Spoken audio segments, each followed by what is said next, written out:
That's right, everybody. Welcome to another episode of Psychos Platters. Always powered by coffee each and every time. I'm still working on the Gavalia classic roast.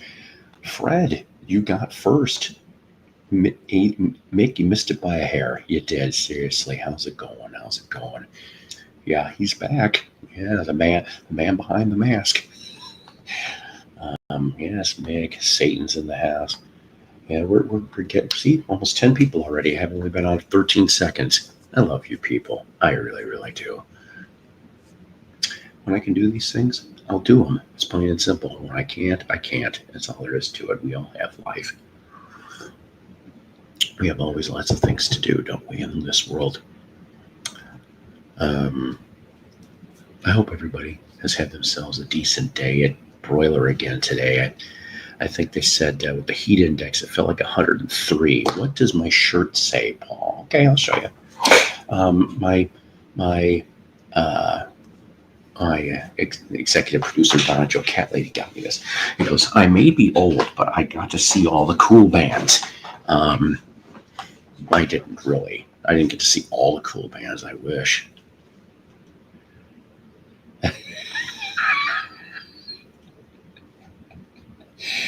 The return of that should be an album title. The return of Sucking Them Dicks. Oh my God, you're gonna kill me. That's right, Mary, and I'm back from the hardware store. Brandon, how you doing? Yes, how goodly of you to show up. Toby just got done having a little bit of kitty kibbles and Wawa water. Yep, because I mean that cat, she's got a full set of fur, Yeah, nothing. Hi, Eric, how you doing? Nothing like a bunch of. Okay, I don't know, whatever. I'm sorry. That's going to get me every time now. It will. I'm probably just encouraging it. What are you going to do? I don't know about you guys out there. It was a crazy, stupid day at my job. It was bullshit. It really, really was bullshit. Several call-ins throughout the day. I got screwed a little bit, and I didn't enjoy it. I'm just like, And, through most of the day, I kept thinking to myself, I was going over in my mind, what little I have left, about how I love doing this show. I was thinking about the last couple episodes. And then, I don't know, you might be able to already figure out the title. Maybe, maybe not. Welcome back, Rock and Roll Preacher. Rest in peace, Chuck. I found that out this afternoon on my lunch hour. I'm going, crap, another one. Well, what are you going to do? Everybody's going. So let's see. What do we have? I got my compact discs today. Gentle Giant 2 Van der Graaf Generator. I know who Van der Graaf Generator are, but I'm not going to lie. I don't know any of their music. I don't. There's a lot of bands names that I've heard, but have just never heard. Even on YouTube, I should just, Dino, how you doing? I like your avatar. Yes, indeed. Lisa, how are you doing, Lisa? Always good to see you as well. I'll plop up an invite if you care to. I don't know, you might be eating. Lord knows, I just got done doing that myself. Another thing was I was going over, because when I have a slight routine, before I do this stuff, right? Yes, Lisa, but without the cult jam. Mick and Chris. So when I get home, I unwind a little bit, go make myself a little bit of supper while the coffee's brewing. Just drop whatever the hell is in my mind. I watch YouTube when I can. Seriously, I watch YouTube more than television, to be honest with you. I maybe watch, I'll say, 2 hours a week of TV. That's it.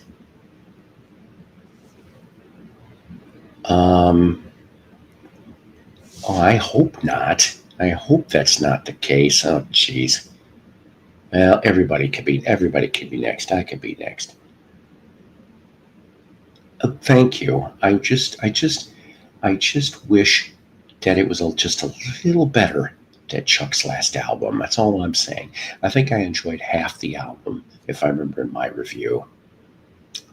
Um, you know what's really funny? Speaking of people going into some of my older stuff, and I know I'm falling behind a little bit. Like I said, I'm gonna shoot for next week, starting up the Jukebox from Hell series on occasion again.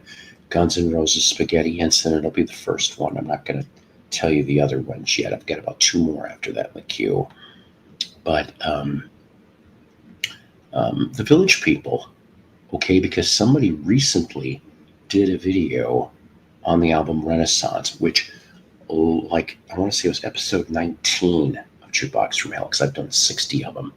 That I reviewed that album, and even if you're not a Village People fan, you may want to check that album out, even on YouTube, because every track's different. It's all over the place, and I actually don't mind that.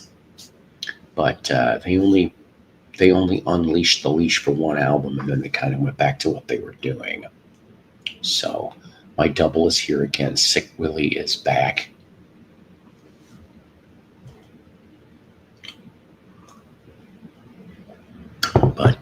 But yeah, I got like a dozen views in a day watching my Village People Renaissance review. I'm like, okay. Sometimes it just goes, comes and goes. Why, look, now it's Damon Hilberry with a big. I can't even figure that out. That's okay. Is that like something from Roblox? I have no clue. Anyways, so we got ourselves. I don't know. I have a few things in the queue. I do. Um, yeah, I mean, you're right on that. What's my top five Chuck Berries? Oh boy. Why look, it's Bizarro Damon Berryhill. Kid you not. Hello from Africa.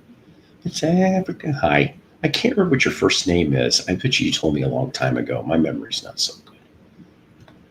Do you know if Richie's performance is going to be broadcasted live? That's a good question. I don't know. I really don't know. Guess maybe we should have asked him that. I have a sneaky feeling it's probably going to at least be recorded, so we'll be able to watch it if we want to.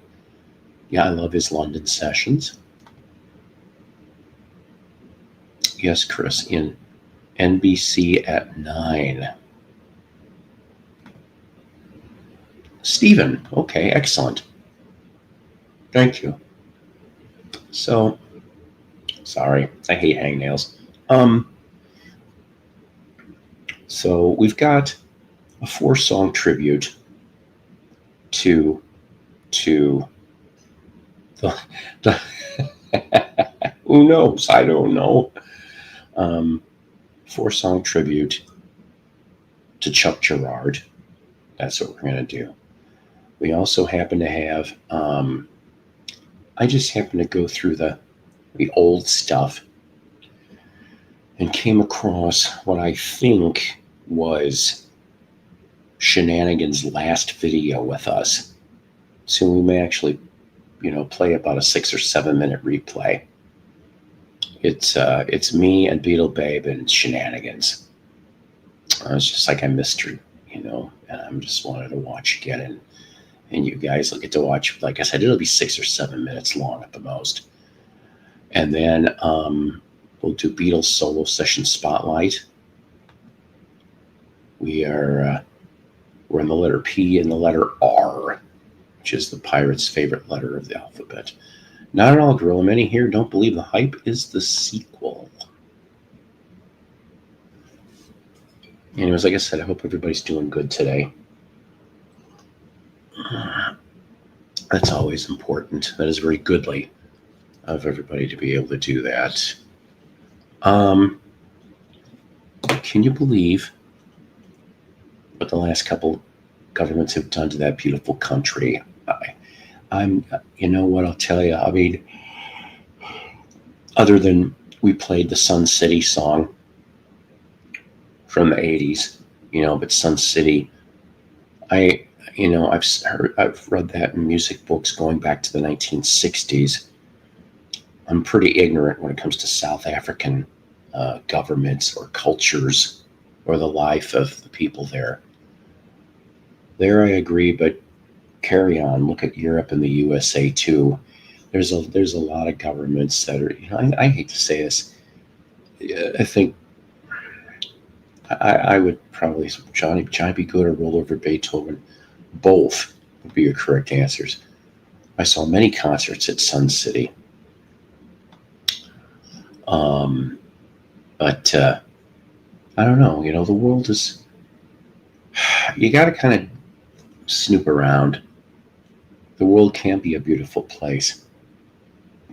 But I would say that, well, us people, we can be beautiful people, okay? It's the jackasses that are in the hierarchy. It's the jackasses at the top of the pyramid. It's the 1%ers, the 5%ers, whatever you want to call it, the 10%ers. All right? That don't give a shit about the other 90% of their people.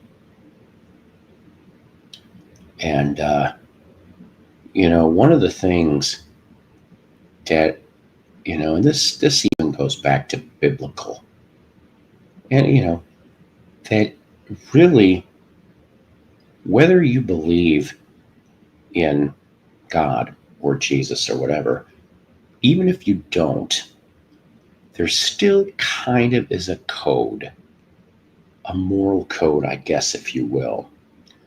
People are supposed to help people, okay? People are supposed to help people because you never know what's going to happen. That's the truth. JFK, do unto others as you would want to be done to yourself.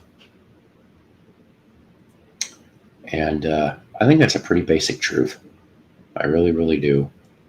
And of course, I know I'm an asshat sometimes in life, but I try to help. I try to help people. This is my therapy session. It goes out there to the world. We try to have entertainment and some fun.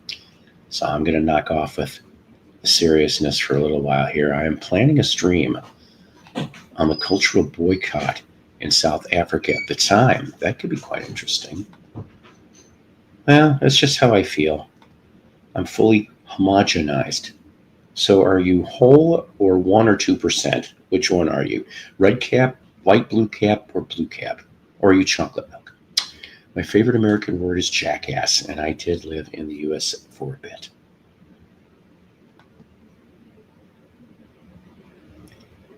Well, I don't really know of that very well, to be honest with you.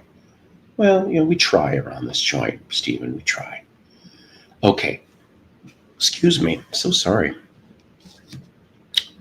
My stomach's giving me issues. Hope that's not going to be any precursor to anything for today. But so we got here. Welcome back, rock and roll preacher. And so, like I was mentioning, Chuck Girard passed away of cancer at age 81. He was only a few days away from making it to his 82nd birthday. If you know who Chuck Girard is, beautiful. If you don't, that's okay too, okay? But I will say this.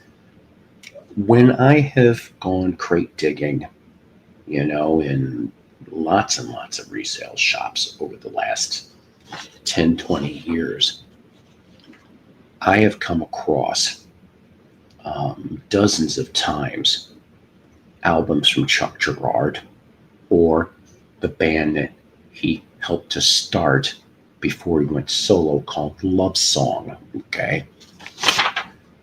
In the 60s, he was a secular artist. We're going to play a couple of things. One of them you're going to know. If you're a surf hot rod, you're going to know this one. But I thought I would also play some of the early to mid 70s material. I think it's just 4 songs, just going across the whole thing. Um, all right. I don't know, enough of the nonsense between whatever parties here. So basically, from 1961 to about early 1964, Chuck Girard was a member of the band The Castells. Okay, so I decided to probably put, I think this was one of the last singles that he is on, because just within a matter of few months, he would go to his next band. So I present to you Teardrops.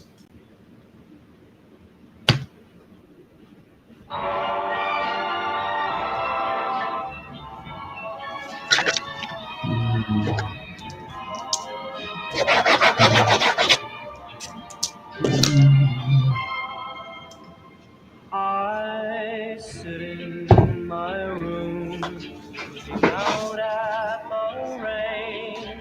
My tears are like crystals, they cover my window pane. I'm thinking of our lost romance and how it should have been. Oh, if you only could. I'm hoping to, but I'm not promising yet. I'm hoping to shoot for Saturday sometime.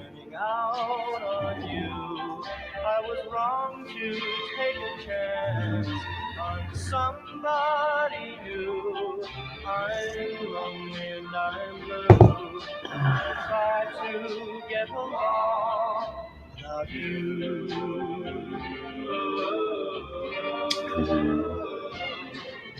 I know you'll never forgive me, dear, for running out on you. No, I won't be doing a stream tomorrow night. Friday nights are usually like decompressed nights for this guy.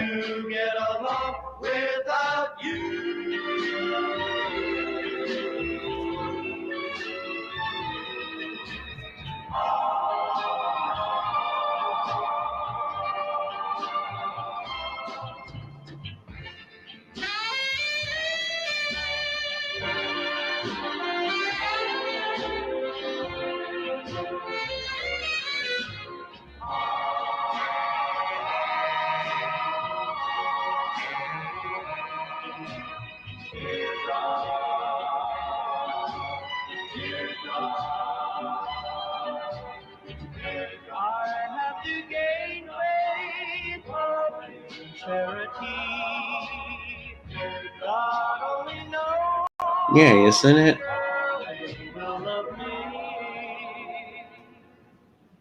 Oh, if we only could start over.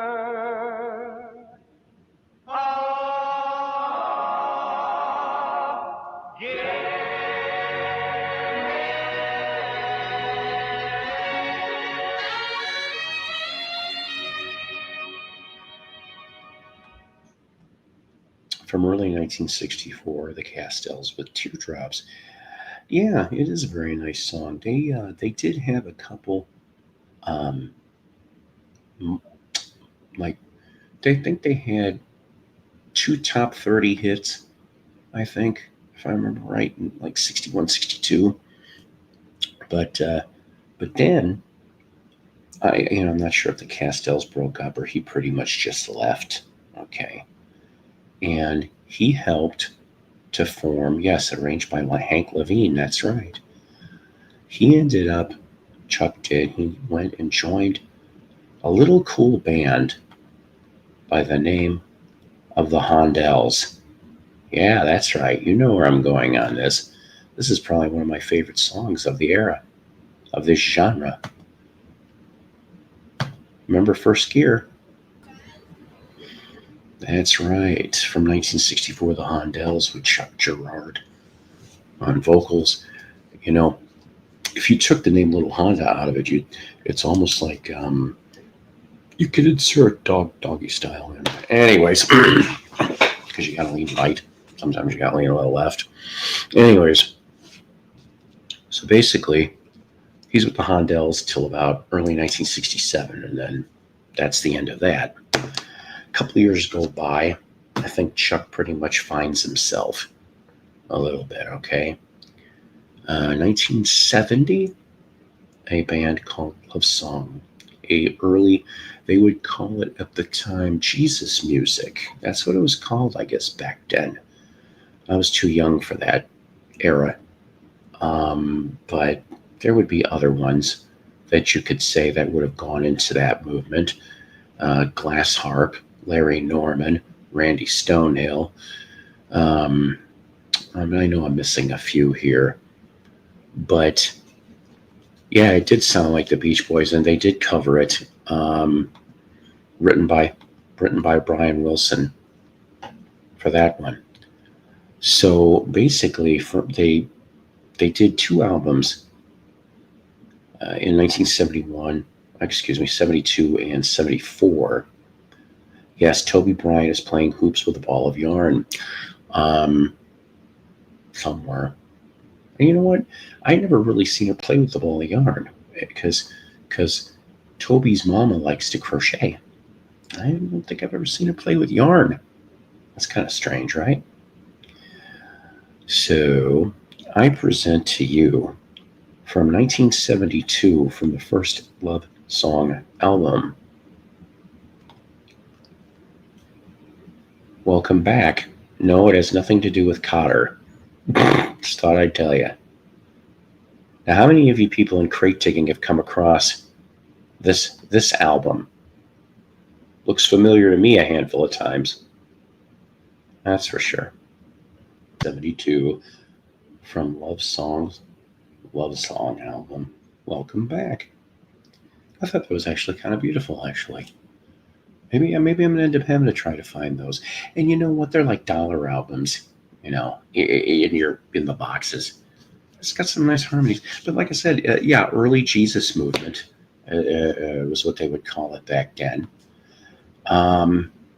So 72 and 74, they put out the two albums. And then Chuck pretty much becomes a solo artist, although years down the line, I want to say in the late O's, Love Song gets back together for, I think, at least another album. It reminds me of it. In a way, it kind of does a little bit, doesn't it? Welcome back, welcome back, welcome back. That's right. All right. So, hang on a second. Also, what I thought was kind of neat, although while I was playing that song, I was trying to, because I almost forgot about this fact. But, yeah, me and my arrow. That's a good song.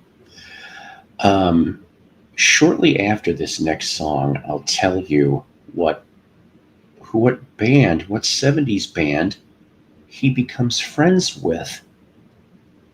It's kind of an interesting connection I didn't know about. So from Chuck's first solo album, I present to you Rock and Roll Preacher. I've seen this in the bins too.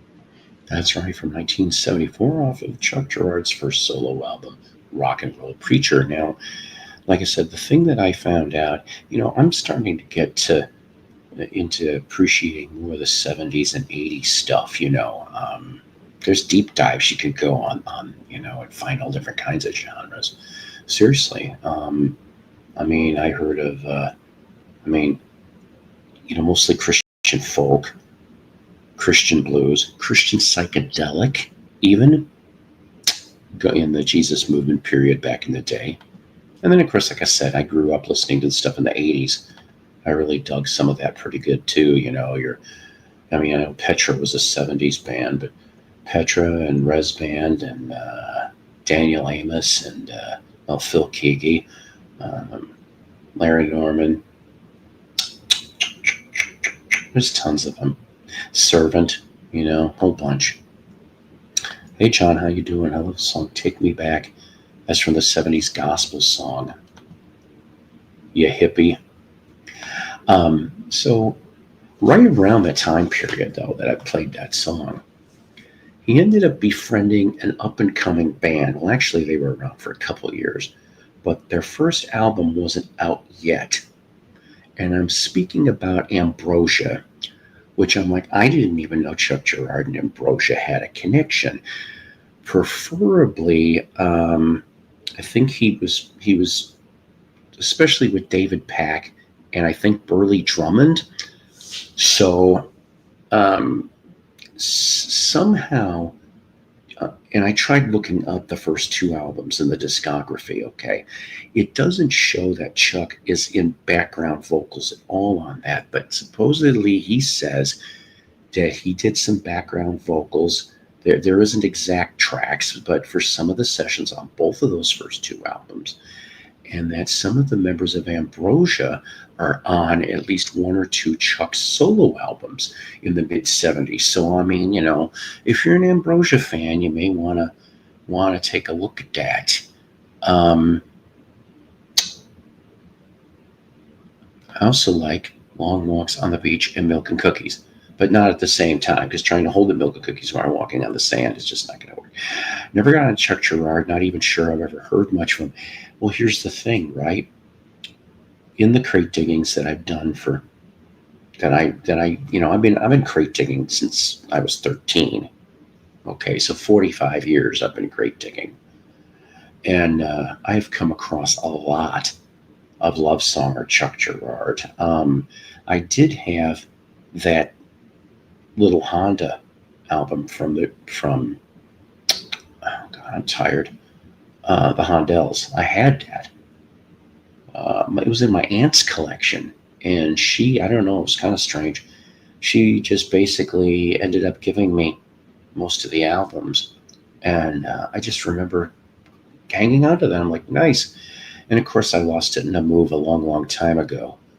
The first Honey Tree album, I've heard that name in the last few months. Going to see Glenn Kaiser this month. Thanks, Richard. Will it be live on YouTube? Anyways, so that was our little 4-song tribute to the now late Chuck Girard, passed away of cancer at age 81. So in my loose script here I have, we're gonna shift things a little bit to what I would call a shenanigan spotlight. I haven't done one of these in probably about a month or two, but I was thinking about her. I came across some slightly older pictures, of her, and I was just like, you know what? I tripped on this clip. Like I said, this is going to be like 6 or 7 minutes long, and then we'll go to something else. Andre Crouch did take me back, Paul. That's cool. Mustard Seed Faith. I have a very interesting, because you brought up Mustard Seed Faith. In the late 70s, or maybe even around 1980, Harvey Jett, who was in Black Oak, Arkansas, okay, we're going to do a Daily Dandy later. That one will be a long one. It's 2 songs combined. But Harvey Jett, original member, he was in the Nobody Else, if you remember that band from on Stax Records. Okay. And then all the way through when Black Oak, 1970 to 74. And then Street Party is the last album that Harvey's on. Harvey becomes a born-again Christian. And believe it or not, Tommy Aldridge was supposed to leave too with Harvey Jett, and they were going to start a new band. They were going to start a Christian rock band, those two. Tommy got nervous and stayed behind. Harvey Jett ended up leaving. One of the first Christian songs that I remember hearing him do, and I thought it was beautiful, had to do with faith like a mustard seed. I wish I could find that clip. It was I just happened to trip on a Christian TV channel out of Chicago, and he was on there. I'm like, Black Oak, Arkansas. I'm like, what the heck? And of course, Harvey did do one last album shortly before he died, a couple of years back. And if you go to Cabal Records, you can actually buy that. It's beautiful stuff. You might be able to listen to some samples. Grave digging. Oh, you said crate digging. That's better. Yes. Yeah, grave digging would be for Grave Digger, the truck, or any of your horror films. Did I ever tell you guys I came up with a fake character long time ago called Dr. I Am Stiff and his pal Coffin, Morticians at Large? Someday we'll talk about that. Not today, though. I had some goofy shit, and I got loose concepts of cartoons. This would have been a cartoon and really strange shit. I'm going to take a lot of videos, Chris. That's good. The Edwin Hawkins singers were always favorite. I liked.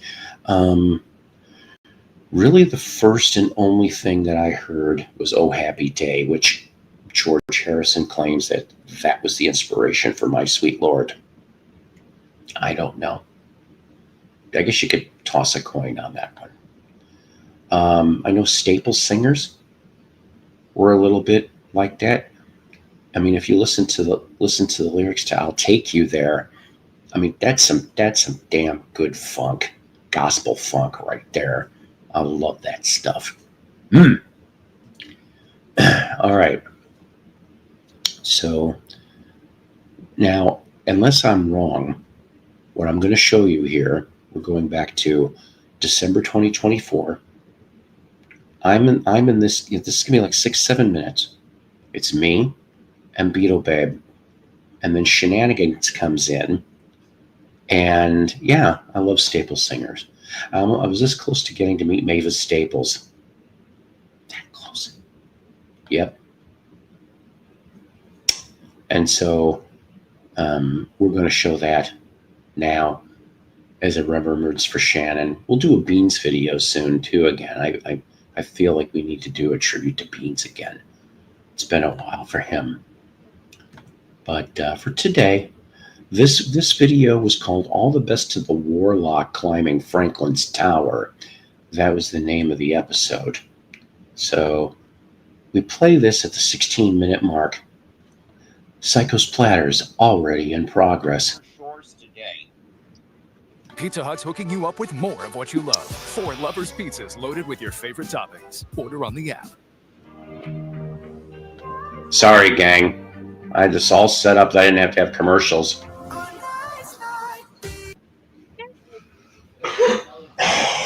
Hi. Yeah. How you doing, sweetheart?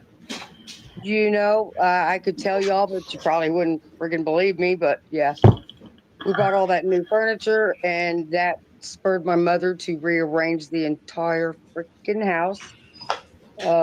So I've had some hired help here lately. I believe And he turned me on to some really good music just now. He's Native American, and the beat sounds from the drums and the vocalizations, kind of like a Audio Slave, where he goes, the vocalizations just had me mesmerized for about 5 minutes. Wow. Yeah. But we are cleaning Christmas ornaments out, and it's just a lot.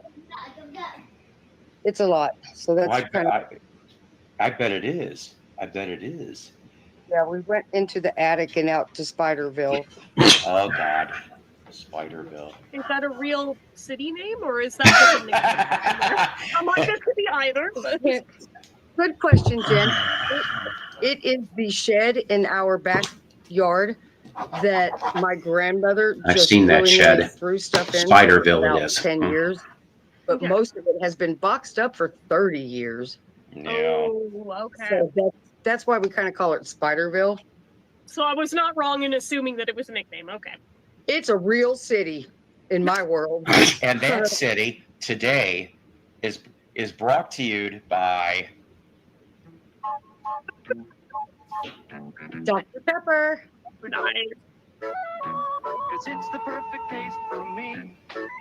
That original taste. Heyo. I'm doing Grant. All right. All right. Cooking peppers, good looking peppers. Wouldn't you like to be a pepper too? Us peppers are an interesting breed. An original taste is what we need. Ask any pepper and he'll say, only Dr. Pepper tastes that way.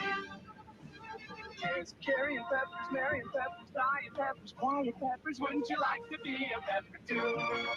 There's saluting peppers, tooting peppers. Wow. Wouldn't you like to Happening. be a pepper? Dream like a pepper. I was a pepper. Dream like a pepper. Yes, sir. Be a pepper. I hate to tell him there's no spinach. I gotta get in that Dr. Pepper. Thank God. Interesting little addition here. My ex-in-laws lived in Dublin, Texas, the home of Dr. Pepper.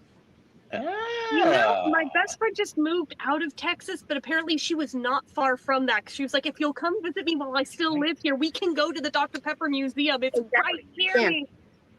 Okay, y'all forgot prune juice. We mentioned prune. Yeah, we Oh, did mentioned. you? Okay, I must have missed that at the end of that 23 freaking flavors. Yeah, yeah. I can't. That might be why I can't have too much of that because boy, oh boy. That would Mhm. make sense. Well, that's why parents started giving it to their babies. That's true. I heard about stuff like that. Yep. I never heard that. I'll And tell ya. they use real imperial cane sugar. A 6-pack will cost you $10. It's more expensive than Modelo. Honestly, I get a 12-pack for $10 now. You got to hook me up with that connection. I mean, Like in seriously. California, where everything's overpriced, I'm surprised something costs less out here than there. Yeah. In Dublin, when you go to any of the stores, it's offered, and it's $10 a 6-pack. That's insane. But there's a sign on Main Street that says, what is it, 10, 2, and 4? Mm-hmm. That's when you're supposed to stop and take your Mhm. Dr. Pepper break. And then 5 minutes later. Yeah. I'm right actually more drinking for you. Very much. I've cut that. Yeah. But you I know, had a point where I was off of it and then I slid back. So yeah. You know, a lot of people like Paul, coffee, brought to you by coffee. I I'm am okay with that. Dr. Pepper. That's my thing. Oh, I'm look, like, between my this, tooth fell out. well, I mean, is it relief at least though? Pardon? Is it relief at least though to have it out? It's relieved. Now I can finally chew something without worrying. See, I made spaghetti with we never had real Parmesan before, but I bought some real Parmesan. And Nice. my garlic bread burned a little bit. It was a little crispy. So midnight snack, I had a piece. And this morning I was trying to dig out what was left in there. Went like, Ooh. Good damn thing I didn't swallow it. I've had that happen before though with stuff like that, to be honest with you. So I mean, no shame. I've Yeah. had it where Yeah. I had one tooth break off in the back in my sleep, and somehow I didn't swallow it. It just was like in my cheek when I woke up, Oh and I was God. like, "What am I feeling there?" And I took, oh, Yeah, Oh my but see, I God. will not go to a dentist. Last time I did, it put me in a coma, and I'm just not. I don't It's blame you. true. I don't blame you. It's true for her. It is true. Yeah, 41 days I was out. My body was trying to heal. Yeah, I don't want to. What's that? An infection became anaerobic, which means it doesn't need oxygen or it's. Yeah. I'm coming to kill your ass, that kind of thing. So that's why I won't go. Last time I was at Paul's house chewing a Werther's original, and it Mhm. just plop came right out. So yeah, but I did That just happened with a want reason to. once, so.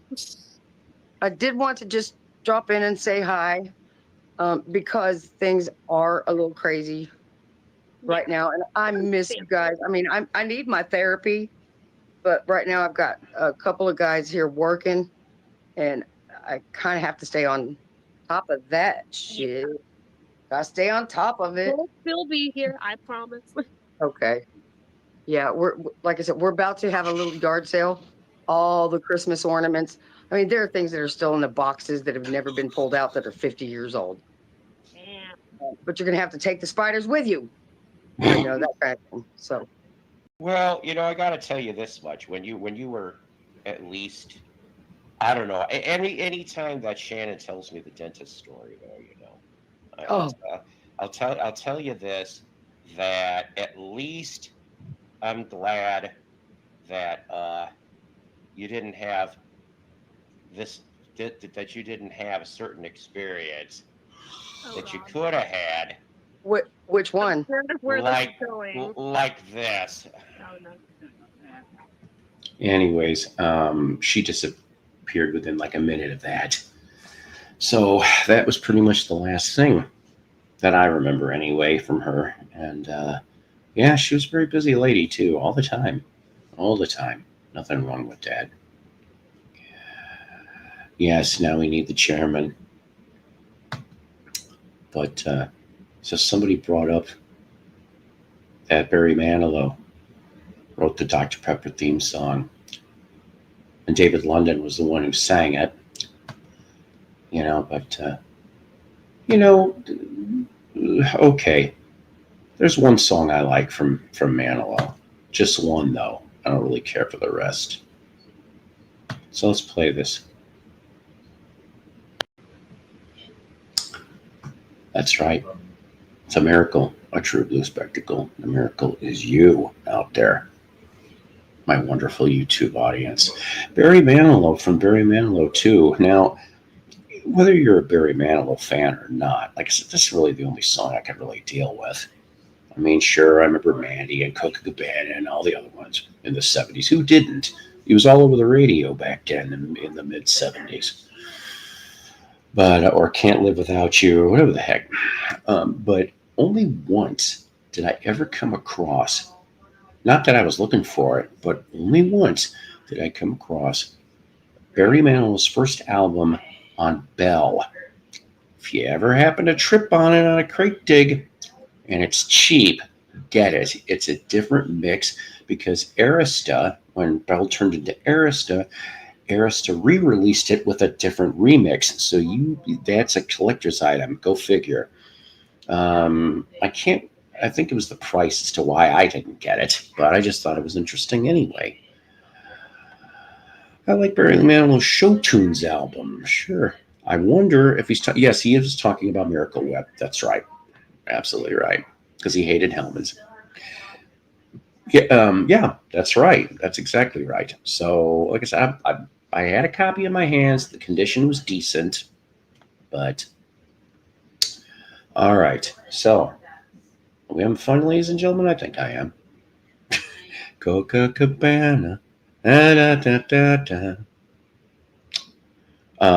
So now we go into a three-way of Beatles solo session spotlight. That's right. 3 today. 3.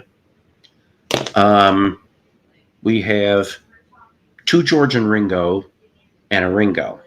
Yeah, I said George and Ringo on 2 tracks. These 2 I'm going to talk about.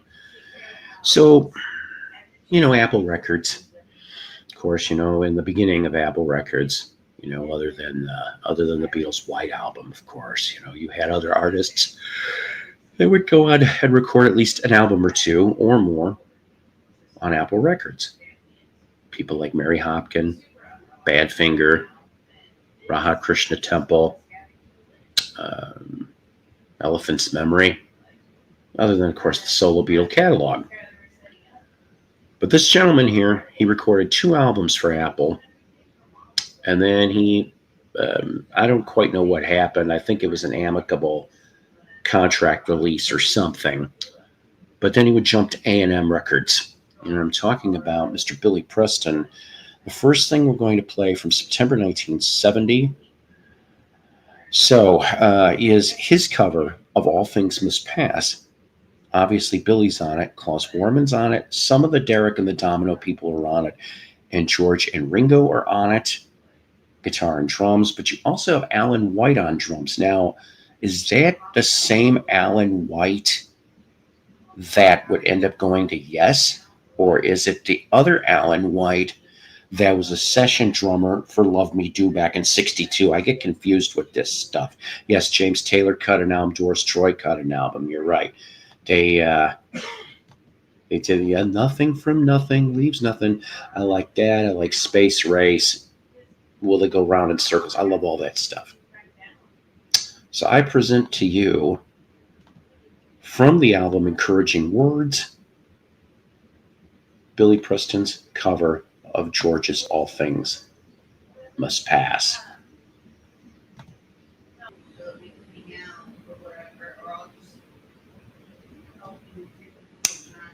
All Things Must Pass from September 70 off the album Encouraging Words from Billy Preston. Yeah, we do need Beetle Babe in here. Hopefully she's doing all right, you know. But will it go round in circles? Well, yes, if you play it on your record player. Oh, I don't think he's thirsty. What are you talking about? I read George signed him to record That's the Way God Planned It based on the title alone. That could be a good possibility. I have that album. Excuse me. I don't have Encouraging Words. I just got That's the Way God Planned It, which, you know, I probably should have played some of it off of there, but I can always go back on some of this. There's so many things. I mean, I could do like 4 plays of just one artist, you know, but I try to break it down. But eventually, I may play some more Beatle-related solo stuff with some of the artists that we've covered already at this point. And we're going to do another one, of course, here from Billy. This one here, the title track, called Encouraging Words. On this track, you've got Eric Clapton, Klaus Voormann, George and Ringo again on guitar and drums, and Doris Troy singing background. So I present Encouraging Words.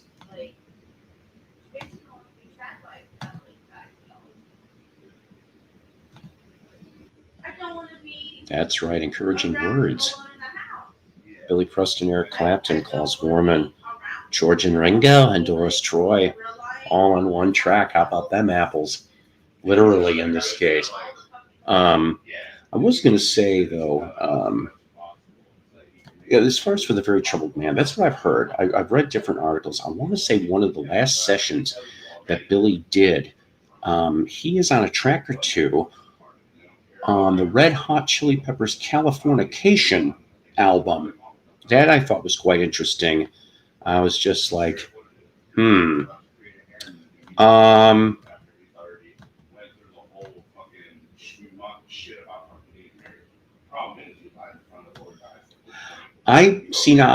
thought I heard he was bi, is what I heard. Maybe I'm wrong. But whatever, you know. Yeah, no kidding. I've seen little clips a long time ago of that stuff. I mean, let's face it, to go from 74 to George Harrison tour, which I know I'm asking for impossible here, but isn't there enough of something to salvage at least a single CD of the Harrison 74 tour? There's got to be. I know his voice was shot, but there's got to be enough to cobble together even a 10-track CD legitimate. You know what I'm saying? That had to have been cool. I would have loved to have met him, honestly. Well, okay, what did I say? I said bye. I didn't. I'm not questioning the cosigner, the obtuse of the yeah, or the percentage or statistic. I don't know.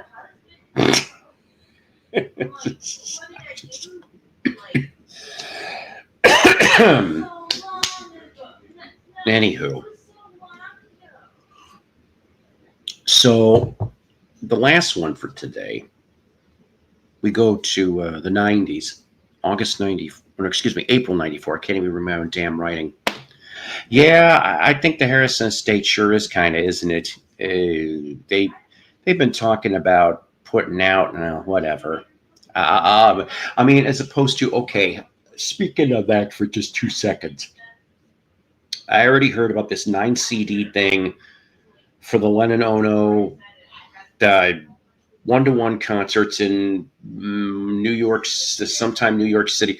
I guess it's getting all cobbled together or something like that. I'm just like, I don't know. I have a headache just trying to figure it out. Am I going to buy it? No. I do not see myself getting this thing. Or if I do, it's going to be down the line where I can maybe pick it up at a decent used price, I think.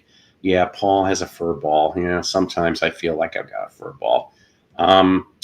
Actually, I've had a debate with Pauline Butcher, Frank Zappa author, who projects a lot of Puritan standards on Gail and Frank's marriage. Who's to say she wasn't bi? I'm no judge of anything. I never will be when it comes to that kind of stuff. I think this new John Lennon set will have a secret track. Is the secret track what I think the secret track is going to be? Because from what I heard, it was deleted off of this set, and if its woman is blah, blah, blah, blah, I could see this. I could somehow see them doing that as a secret track. I don't know. Like I said, it does not. And I love John Lennon, but it's just, I'm not compelled to get this. Well, see, that's what I'm wondering. Is it, like I said, is it a secret track? See, I don't like buying things right away unless it's, I don't know.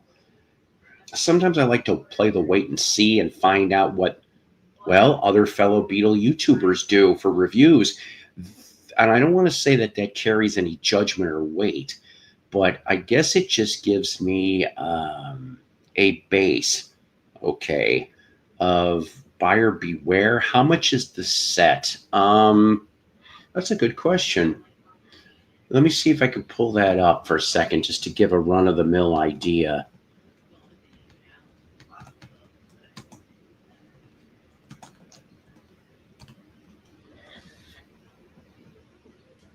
Mm-hmm.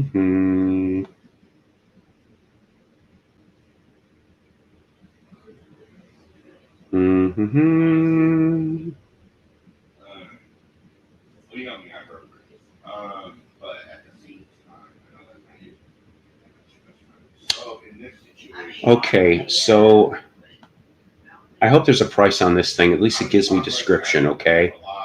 Maybe it'll give me a pre-order thing so I can get a hint.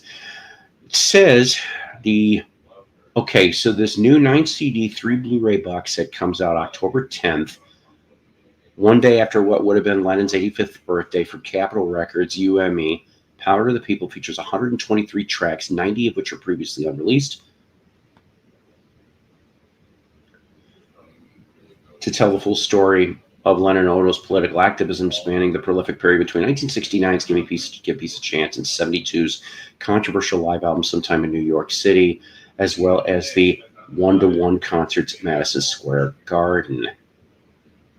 The box opens with 3 discs of the one-to-one concerts, the afternoon show, evening show, and a hybrid blending. The best performances from both. I don't know, no offense. I think to me that's unnecessary.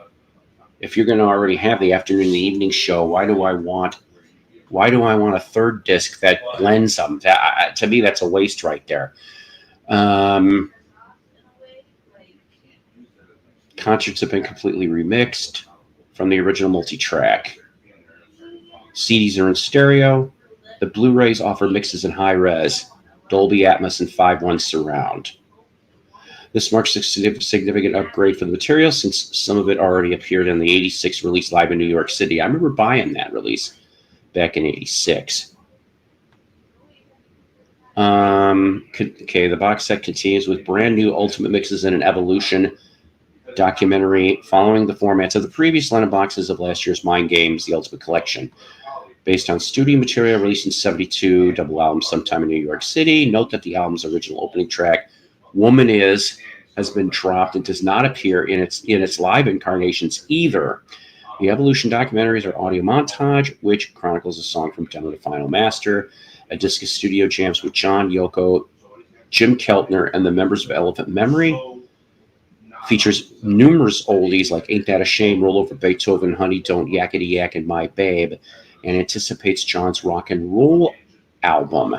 That disc is rounded out by a quartet of element mixes from sometime in New York City. The second LP of the original New York City features 2 live dates, Cold Turkey and Don't Worry Kyoko on side 3, which were culled from a 69 UNICEF benefit, with George Harrison, Eric Clapton, Billy Preston, Keith Moon, Delaney and Bonnie, Klaus Warman, and others. Side 4 offers 4 jams from the June 6, 71, A Fillmore East with Frank Zappa and the Mothers of Invention, which, of course, at that time had the Turtles, Howard Kaylan, Mark Volman, and Jim Pons, along with Ainsley Dunbar, Ian Underwood, Don Preston, and Bob Harris. CD 7 of the new box reprises both the 69 and 71 sets, while CD 8 dips into the vaults for mostly previously unreleased live performances from the David Frost Show, the 1972 Jerry Lewis Muscular Dystrophy Telethon, a 71 benefit at the Apollo for families of the victims of the Attica riot, and a 71 show at David Peel in the Lower East Side for the John Sinclair Freedom Rally. The 9th and final CD is another treasure trove from the archives, premiering home jams and recordings at the St. Regis Hotel in Manhattan, including more classics such as Wake Up Little Susie, Peggy Sue, and High Heel Sneakers, and 3 songs recorded with folk hero Phil Oakes, which I actually, when we got to the letter O, I was trying to actually come up with that. They mention them actually in that Beatle book that the Beatle Uncovered book. That's how I found out about that. I didn't know that Lennon and Phil Oakes did stuff in the early 70s. That I thought was odd. So I'm glad that at least that's going to come out too. And then there's just a blah, blah, blah. Compilation producer Sean Ono Lennon. I was completely floored putting the collection together and to remix the concerts. The 12 discs are housed in a 10-inch slipcase with a lenticular cover of John and Yoko. 204-page hardcover book, edited and designed by Simon Hilton. Includes an oral history of the whole entire thing, pretty much. For those interested only in the one-to-one concerts, they will be released outside of the box set as an audiophile 4LP deluxe collector edition containing 4 180-gram black vinyl LPs with rice paper inner sleeves and an 8-page booklet housed in a 12-inch lift-off lid box with the same silver foil and lenticular cover as the box set does. A 2-CD deluxe edition, which I have a sneaky feeling if I'm going to buy anything, it's probably going to be that. 2-CD deluxe edition with a triple gatefold digsleeve, features lenticular cover, just like I just told you. Includes a 20-page booklet. The Best of Hybrid concert will also be available as a standalone release on CD and 2LP audiophile 180-gram black vinyl. The vinyl version has an 8-page 12-inch booklet and with a 6-panel newsprint poster and 2 postcards. You can listen streaming now, I guess. It says, Come Together featuring Jim Keltner and Elephant's Memory from the One-to-One Evening Show. Basically, let's see here. You can go on to Amazon right now, but for whatever reason, it is only showing me the Canadian links. So, I mean, if you really want to get into all this stuff, like I said, I have a strange feeling I'm just going to end up probably getting the 2-CD and call it a day. Yeah, I think the hybrid concert, Mr. Blood Vessel, is a little bit out there. Do you want to know secret? Do you promise not to tell? Maybe they use AI and now it's someone is the nincompoop of the world. You know, there's a lot of nincompoops. You think it's around $180 for the 9-disc set? Maybe. I don't know. Hey, Sean, how you doing? Not to spoil the party, but the secret track is the Ketchup song. Damn it, James. That was supposed to be a surprise. Could you imagine that? That's funny. Boy, Zappa was real pissed. He really, really, really, really was. Yeah, Daddy got burned by Lennon. Shit. Anything with the Fugs. I know who the Fugs are. I had a Fugs LP, I think on Reprise once. I think I listened to it, but they won't let me see my grandkids. Yeah, like I said, I don't get the hybrid concert. To me, that's unnecessary. To be honest with you, like they could have dropped a disc right there and saved a little bit of money for us folk. All right, sorry for getting off slight topic, ladies and gentlemen. The last song here on the Beatles Session Spotlight. Okay, we got a couple more in the queue after this. So April 1994, Leon Redbone. Yeah, Leon Redbone. You remember him? Oh yeah, Mr. Belvedere theme. America Pride. Song called My Little Grass Shack. And Ringo is on backing vocals. Let's go check this out. I always like Leon Redbone. You know, he used to play concerts at the Woodstock Opera House every so often. I really am pissed off I didn't get to go see him once. At least once. That's a lot. Just screw up very easy on that. So Leon Redbone, Ringo Starr, 1994. I wish I could have met Redbone. I did meet. See, now that's pretty cool that you met Loudon Wainwright too. Dead stuck in the middle of the road. Oh, sorry. Anywho.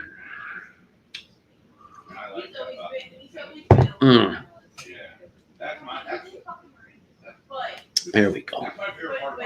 Anywho. So, I don't know. These last couple songs that I have in the queue, there's just some stuff that been floating in my brain the last week. We'll start out with the kind of quieter, somber stuff and move up a little bit. But it's been a while since I played one of my two favorite bands of all time. Yeah, you know, Beatles is one of them. But of course, Monkees is the other. And this is a Nesmith number. Yes, it is. I like it. It's called St. Mary. From 1968. Actually, late 68. That was supposed to be a Monkees Present outtake. St. Matthew. Yes. I always like Nes. I love... that one actually has the name, the title is in the song. Not all of Nesmith's songs is like that. Oh, boy. That's the face of the VC right there. Yeah. Bruce Lee record. That's amazing. Oh, man. So how's it going? Rock and roll, man. It's mellow. It's mellow. It's mellow jam. You got the mellow jam going. Sale on eBay today too. Great sale, man. I'm like ecstatic. Like I found a rare film, and it's a rare horror film / adult film from like 1970. What's it called? It didn't have a title. It just handwritten on the leader. It said. It's like a weird take on horror. Take off the H on horror and put an X on it. It's called like Zorro. The vampire whores of Hoboken. I don't know, but it's with Darcy somebody and Mark Stevens. It was the name of the actors. They had that on the title card, but it didn't have a title. What's up, Jay Marshall? Set up something else here while we're at it too. So, $800 it went for, basically. So I'm celebrating today, man. I'm ecstatic. Oh, I don't blame you. And I spent like $500 on sewer, water, homeowners insurance, car insurance. Like $500 went out the door today. I got all 500 back plus extra now. So. Wow.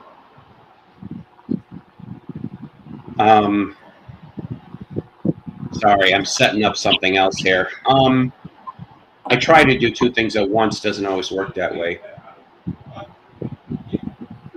You know what? I hang with the Keebler elves. Yeah, he hangs in the back room, and him and Ernie smoke stuff. Yeah, right. Sometimes it lands in the special cookies. What's the main Keebler elf's name? Ernie. It's Ernie, the one that was the pitch man, whatever. Yes, not to be confused with not to be confused with Two Bale Ernie, which we're not going to talk about him today. I never knew his name. I never knew his name. I always just thought it was Keebler the elf. $500 for sewer water. Yeah, right. Speaking of okay, so I don't know if I mentioned this, but the Chicago Museum of Broadcasting Right. acquired a VHS tape collection this past week. Really? We don't really know all the tapes, except there was one that it appears that it may be at best a partially complete Bozo Show episode from either the late 70s or early 80s, and for Chicago Bozo. And I'm going kick ass. I said, eventually this stuff will all be coming out. I said, now if they could just go off and find some more of the Svengoolie episodes, like the old ones, you know, when he was on from 79 to 86. I'll tell you what, man. I may have something in my trailer, man, because I got a VHS Haven. I mean, literally untouched. So watch out, huh? Let me just get around you. 1 second. I gotta who are you getting around? Say hi. Oh, hi. Oh, yes, it's you, Catherine. How are you tonight? Hello Kathleen. there, Kathleen. I'm sorry. Damn it. Hold on a minute. Hold on a minute. I gotta punish myself. Oh, I got the name wrong. Don't hit me again. So, all right, we're going out here. I want to tell you something. Kathleen's like, he's fucking crazy. I know. All right. We're going over here because... Yes, they do have the Svengoolie coffin there. I've seen it, the original. You should hear what he pays for bong water. I don't have light back here, but I got a flashlight. Just take a look. Oh my God. Okay, this is just too funny, whether this is real or not, or you're just making this up. Other elves include Ernie's nephew, Zoot and JJ, Ma Keebler, Ernie's mother, Elmer, Ernie's mentor, Buckets, the fudge mixer. I'm gone. I lost it right now. Fast Eddie the rapper, and Sam the peanut butter baker. Can you see this? Hang on. Sinister Cinema. Yeah, how do you reverse this? No, I could see it the way you got it. Sinister Cinema. Oh, it's backwards on mine. Yeah, I got a whole bunch of them. What the hell is Sinister Cinema? They're like Svengoolie. Look at all this. I got cases of VHS. There's like cases and cases of VHS. And cases. Why not? Why not, Randy? I probably would have, if I was into that stuff. Anyways. See all the boxes? They're all filled with VHS tapes, taped from television. My God, you might be sitting on some type of a... I'm telling you. To the floor, to the ceiling. And then on top of it, I got the VHSs of the Disney ones, the diamond ones, they say. I got those. I got all rare, music ones. Milton Berle, all these different things. Citizen Kane, look at Teenage Frankenstein, and then it just goes on and on and on. Look at this, piles and piles. Yeah. As far as for those recorded off the television, I just want to share that. Look at all that. You may want to contact literally the Museum of Chicago of Broadcasting in Chicago. Okay, you go look on their YouTube page. Yeah, I might have to. For their contact information, because I'll tell you right now, if anything, even if they can't afford to pay you anything, you could get a tax write-off for some of the stuff you donate. I mean, look at it. I even have stuff like right here. Look at some of these titles. Like this is Rock and Roll Hall of Fame show, 1990, with commercials, Giants of Rock and Roll. American Bandstand. Are they? 2 shows, 1967 and 68. Okay, now see, wait a minute. 67, 68 American Bandstand? Yeah, 2 shows. Okay, that stuff there, Dick Clark Productions may not have. I'm telling you, Right. there's things here you've got. I'm like, Here's the Emmy Awards from 2006, 2 hours broadcast. And then I got the 68 comeback special, Babe Ruth HBO special from 79. Zigzag Triumph of Stream. I mean, there's just, it's endless. It's endless. Bob Hope Christmas special 1990. Femme Fatale. Bob that Hope might on be true. Bob Hope on the Sally Jesse Raphael show in Oh, 1990. dear God. I didn't know he was on there. I got all the Dean Martin roasts. Like, he had the entire everything. But I'm going to get out of here because I'm starting to get bitten by mosquitoes. But it's a whole trailer. See, that's a whole trailer full of I'm telling VHS. you. Media that's never been seen, some of it, in 50 years or more. Fred says he'll call TLC in the morning, Mello. We can negotiate a deal to go on Hoarders. I'll be your manager. You got it. The Keebler Elves are fictional characters created by the. Nice to see you.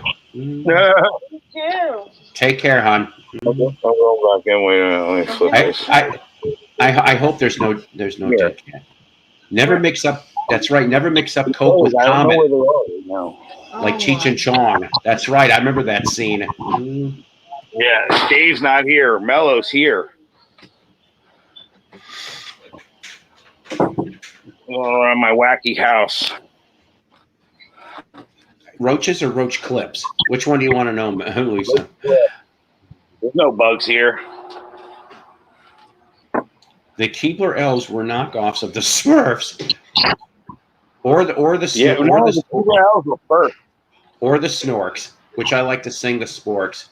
Snorks Come were along with the Sporks. off of the Smurfs. That was like ABC's answer to NBC. It is dark there, yes. It's not a spoon and it's not a fork. Come along with the sporks. Anyways, so while we're chillaxing for a second, let's get into a teensy bit of funk. One of my favorites, and they're from Chicagoland. Yes, they are. Yes, they are. Let's do it. It's Rufus with Shaka Khan. Shaka Khan. Yes, written by Stevie Wonder. I think he's on it too. That's right, from 1974, Rufus with Shaka Khan. Shaka Khan. Tell me something. Written by Stevie Wonder. I'm telling you, that's the good shit. That is the good shit right there. Toby sure tastes good, sung by the Haitians. Oh, that's not nice. Well, golly, Miss Lisa. James Go, yes but no. I feel great. Take it up, Mellow. Hi, Ruth Dan. Dance it up. I saw a sign. Steve Miller said it, you know. I'm a joker. I'm a toker. I'm a midnight smoker. That's funny. I saw a sign on the side of the road that advertised a psychic convention. Shouldn't they know it was already there? I'll tell you. Hey, no respect at all. How you doing? Hey, Ruthie. I'm only gonna be here for a few more minutes, Ruthie. But you want to pop up, you can. Or any. What's up, sweetheart? Good to see you, baby. Or Ernie Keebler, or whoever the fuck wants to. Some people call me the Space Cowboy. Some people will call me the Gangster of Love. I never knew anybody named Maurice though. That would have been something. Because then it'd be like Pompatus of love. Like Pompatus is his own word. All right. Let's see here. I'm going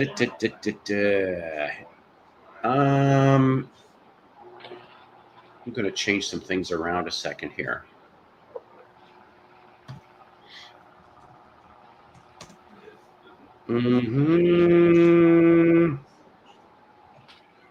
Plus, I was recording all day. I feel great, man. I was recording some new tracks, guitar tracks for a new song that I'm doing. Oh, nice. I'm just really stoked about it, man. I love spending hours and layering.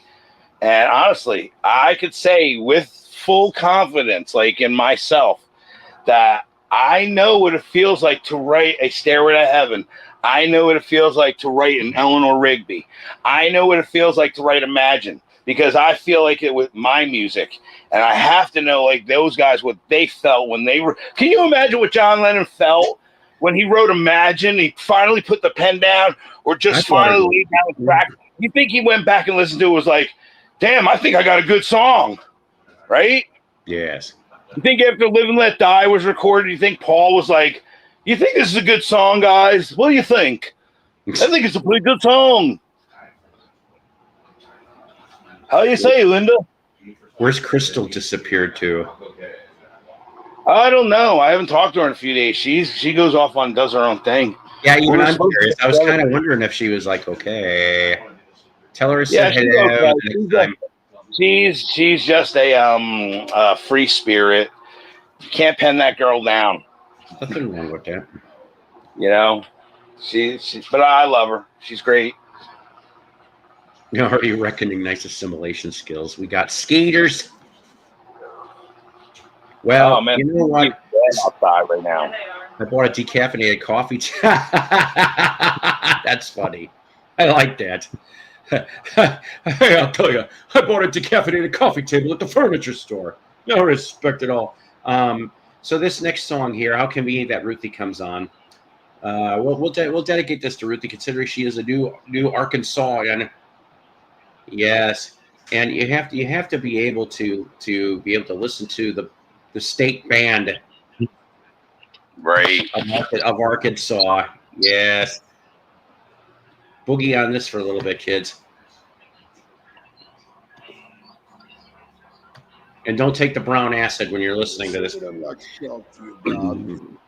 Don't stare at my background too long. One thing we won't be able to do together. Part of that. It goes right from Lord Have Mercy on My Soul to When Electricity Came to Arkansas, which it's a whole 11.5-minute thing. I'm not going to get you guys with that one today, but it goes really good. It's a lot of washboard stuff and him going, yeah. My wife's cooking. The flies bought us a screen door. I love these. That's great. Yeehaw. I'm trying. That's your daily dandy for the day. That's what I call it, the daily dandy. Black Oak put out dandy. Ouch. Oh man. Oh man. I've got one last song in the queue, and it's gonna be that time. It's almost gonna be 2 hours already. I don't know. Like I said, we'll talk more about that in a minute, but you see, I'm celebrating. I don't blame you. The last, yeah, you're welcome. I don't know. I heard. Speaking of though, that Dandy may not be doing too well. They have not posted any. Like there was. He was supposed to come and play North Little Rock. Him and the band, and the whole. Okay, like. He was half the reason why they made the festival. It was called the Mutants of the Monster Festival, and they were supposed to be the headliners. And it was like at the last minute they had to cancel, but there was no reason. And I'm like, uh-oh. So, I mean, you know, he's defied death several times. You know, he was in a nasty car crash in the early 80s that technically I thought I heard something about that he might have been dead for a couple minutes. I don't know how true that is, but it's like when you go through something like that and you come back, it's right. Like your whole outlook is just completely different. That's right. Happy birthday yesterday to Danny Bonaducci. Mighty Smokey over there in the hollow log. Hey, you know, also want to give acknowledgement to Daniel Spencer. Just oh yes. I remember her. What's happened? If you maybe want to play the "What's Happening" theme or something, you know. I don't know if I ever met her. I really don't. I did meet Fred and Raj. I met those two. Back in 2010. Oh, I met a lot of people back in 2010. This was back when you could go to the table and shake hands with them. You can't do that shit now. They stopped that nonsense. All of it. Honestly, I met Dawn Wells literally as she was walking to the bathroom, kind of like, and gave her a hug, and you know, actually got a picture with her. She did for nothing, literally. So imagine all in the same row though. Okay, so Raj and who the hell did- Rerun was already passed. Yeah. So it was the other two. So you have those two, and then to the next pair of tables over, Richard Dean Anderson, Oscar Goldman and Lindsay Wagner. Yeah. And I went up and I talked to both of them. And then next to them was Christopher Knight from the Brady Bunch. Oh. He was a total ass. Awesome. He was an asshole. And it was because he pretty much was mad at his wife at the time, who was dressed up like the slave girl to Jabba the Hutt. All the guys were Googling and drooling over her, and he was just getting all. I'm like, you know what, dude? Whether it's intentional or not, it's a Comic-Con. Yeah, you know what? I actually heard she was a nice person too. Yeah, I went to the doctor. He told me I have cancer. I said I want a second opinion. He said, "Okay, you're ugly too." What about my Frank? Yeah, I remember hearing about that story too. I think King James is talking about Shirley Hemphill. That's okay. I get it. Shirley Hemphill is her name, King. She was a stand-up comedian too. She was. Really? Yeah, I remember the Christopher Knight show on VH1. Yeah. That was something else. All right, so we got one more song left in the queue here, and it seems like, I don't know why this is just too funny, but the last two shows, the last song happened to be Bowie, so we're going to do it again. This one here, I like this one. Nice. Can't go wrong with Bowie. This one is from the album Lodger. A bit weird and strange. What they all were back then. Look back in anger. Bill's a card, I tell you. David Bowie's on this track himself. Huh? David Bowie's on that track. Yeah, David Bowie, Brian Eno, and Adrian Belew, and others. I swear to God, it almost sounds like someone in Saturday Night Live trying to do a David Bowie impression. It's like it was so exaggerated, David Bowie. It's like not even funny. But one of the background singers at times sounds a little Lennon-esque, and I'm going, it would have been funny if John would have just, see John do that. So hold on a second. I gotta do a couple of these. You guys are killing me. You guys are killing me with the jokes here. Hey, I'll tell you, I was so ugly. My mother used to feed me with a slingshot. Hey, no respect. My parents hated me. My bath toys were a toaster and a radio. Oh, God. Wow. Liquid Plumber and Whitney Houston have one thing in common. Their careers are both down the drain. Yeah, right. My uncle's dying wish to have me sitting on his lap. He was in the electric chair. No respect. I'm so ugly. When I was born, the doctor slapped my mother.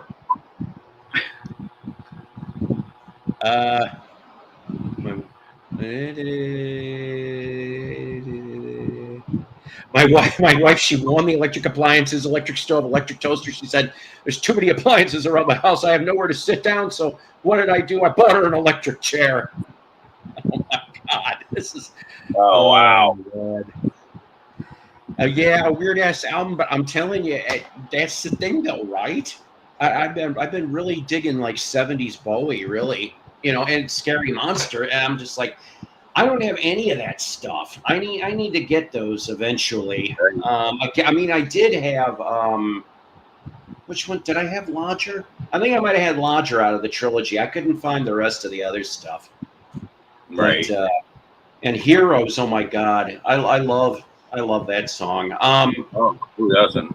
What's really weird though is that I heard on I don't know what radio station played the German version. And this was like a year or two ago, I'm going, what the hell? I said, you never hear this. I've never heard it. Now, my buddy Doug. I think I've seen him do it live, a video of him doing it live, but I don't think I've heard. Like, I thought he was just doing it live for the German people. I'm not realizing that there's a German version. He's got a white label promo, my friend Doug, of,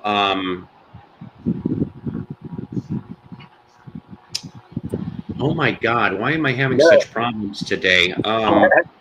Brown controlled the Major Tom, but it's sung in Italian back then. It's an alternate take too. I mean, he sings it in Italian. It's like it's a little different from yeah. It's like jeez. When I was born, I was so ugly the doctor hung himself with the umbilical cord. I got a job as a human scarecrow. Birds brought me food. Oh my God. All right. It's all a delivery. I would have loved to have met Rodney. I'm telling you. What a guy. Anyways, a little over 2 hours. It's about almost time for me to fly, as REO would say if REO was still existing. Kevin Cronin's being a big crybaby. I guess basically after September of this year, he's no longer touring. He's done. I'm like, you should have figured that out when you went off and you burned the bridges.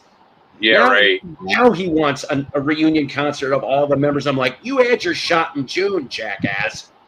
Plus, You had his your voice shot. really thin. You don't even recognize his voice. It sounds nothing. I'm absolutely nothing like he used to sound in the 70s and 80s. Obviously, he's almost 80 years old or whatever he is. But my God, like it. I wanted to be an actor, but the casting couch took one look and said, "We're full." Yeah, right. See, I wouldn't mind finding that. Exactly, right? Because I mean, it's kind of fun when you hear your favorite band doing different things. Like, for example, Tema de Monkeys, the Italian theme to the Monkeys. I thought that was cool. Yeah, that was incredible.